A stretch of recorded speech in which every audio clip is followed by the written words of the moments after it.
नमस्कार मित्रों, Shukla ji UP 32 channel में आपका स्वागत है। और मित्रों, आज इस वीडियो में हम बात करेंगे धर्मराज युधिष्ठिर की उदारता। ये मित्रों महाभारत की कहानी है और इसी पे हम वीडियो बना रहे हैं। जो लोग पहली बार चैनल को देख रहे हैं वो चैनल को सब्सक्राइब कर लें, बेल आइकन दबा दें, जिससे आपको ऐसे धार्मिक और ज्ञानवर्धक वीडियो का नोटिफिकेशन मिल सके। और वीडियो मित्रों बहुत ज्ञानवर्धक है, इसलिए बीच में स्क्रैप मत करना और वीडियो पूरा देखना, जिससे समझ में आएगा। तो हम बिना देरी के अपनी कहानी वीडियो की शुरू करते हैं। मित्रों, धर्मराज युधिष्ठिर ने दूत में दुर्योधन के मामा शकुनी के कपट भरी चालों से अपना सर्वस्व हार दिया। यहाँ तक कि भरी सभा में कौरवों द्वारा राजरानी द्रौपदी का भी भारी अपमान किया गया। फिर भी धृतराष्ट्र के प्रति युधिष्ठिर का वही भाव बना रहा। धृतराष्ट्र ने अपने भी उन्हें उनका सारा धन व राज लौटाकर उन्हें वापस इंद्रप्रस्थ भेज दिया था, परंतु दुर्योधन को यह सहन नहीं हुआ। उसने धृतराष्ट्र को समझा बुझाकर पुनः इस बात के लिए तैयार कर लिया कि पांडवों के पास दूत भेजकर दोबारा इस शर्त पर बुलाया जाए कि जुआ हारने पर उन्हें 12 वर्ष वनवास व 1 वर्ष अज्ञातवास काटना होगा। धृतराष्ट्र ने दुर्योधन की बात स्वीकार कर अपना दूत इंद्रप्रस्थ भेज दिया।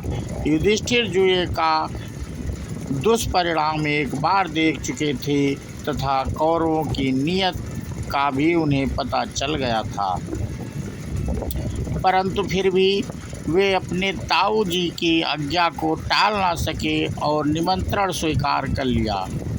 इस बार भी युधिष्ठिर ही हारे और परिणाम स्वरूप उन्हें सब कुछ छोड़कर अपने भाइयों व रानी द्रौपदी सहित 12 वर्ष वनवास व 1 वर्ष के अज्ञातवास के लिए जाना पड़ा।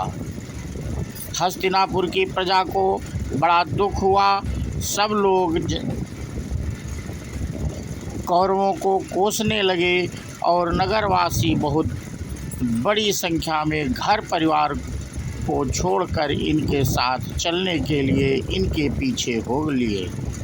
उस समय भी धर्मराज ने कौरवों के विरुद्ध एक शब्द भी नहीं कहा और सब लोगों को समझा बुझाकर किसी प्रकार लौटा दिया। फिर भी बहुत से ब्राह्मण जबरदस्ती इनके साथ हो लिए।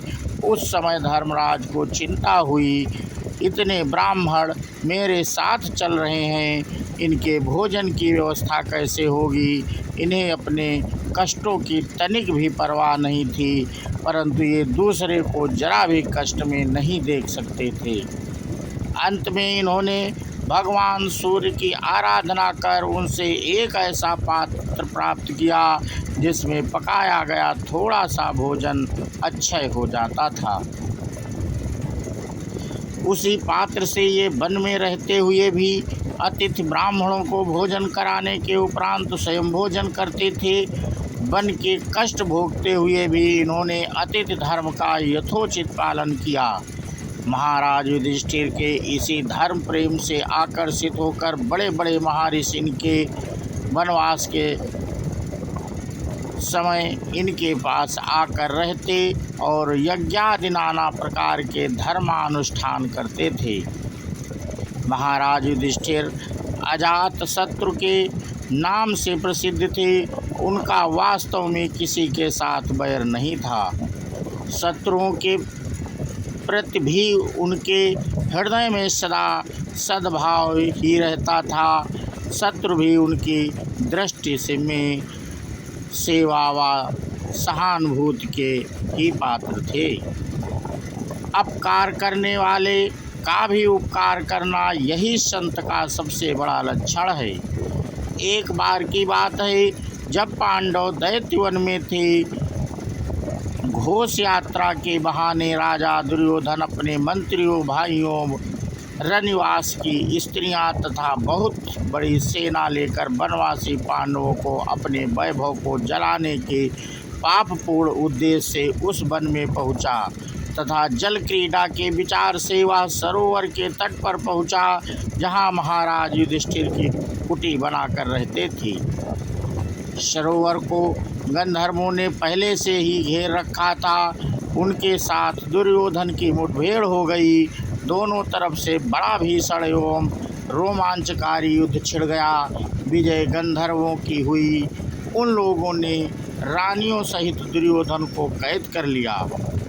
जब यह समाचार महाराज युधिष्ठिर को मिला तो उन्होंने अपने भाइयों को आज्ञा दी कि तुम सब लोग जाकर बलपूर्वक राजा दुर्योधन को छुड़ा लाओ। माना कि ये हमारे शत्रु हैं, परंतु इस समय उन पर विपत्ति टूट पड़ी है। अतः इस समय इनके अपराधों को भुलाकर इनकी सहायता करना ही हमारा धर्म है। शत्रु हैं तो क्या हुआ, आखिर हैं तो हमारे भाई ही। हमारे रहते दूसरे लोग इनकी दुर्दशा करें, या हम कैसे देख सकते हैं। युधिष्ठिर की आज्ञा पाते ही अर्जुन ने अपनी बाण वर्षा से गंधर्वों के छक्के छुड़ा दिए और दुर्योधन को, उसके भाइयों और रानियों को उनके चंगों से छुड़ा लिया। दुर्योधन की दुरभिसंधि को जानकर देवराज इंद्र ने ही दुर्योधन को बांध ले आने के लिए गंधर्वों को भेजा था। महाराज युधिष्ठिर के विशाल हृदय को देख वे सब दंग रह गए।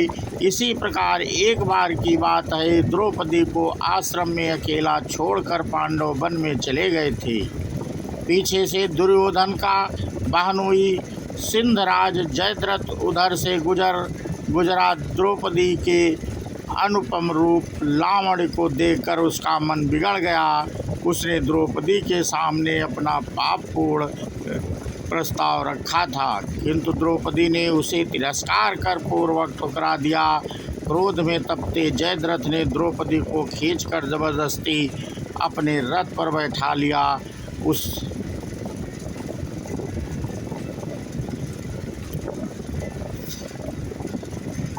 उसे ले भागा। पीछे पांडवों को जयद्रथ की शैतानी का पता लगा तो उन्होंने उसका पीछा किया और कुछ ही देर में उसे जा दबोचा। पांडवों ने कुछ ही देर में उसकी सारी सेना तहस नहस कर डाली। पापी जयद्रथ ने भयभीत होकर द्रौपदी को रथ से नीचे उतार दिया और स्वयं प्राण बचाकर भाग गया।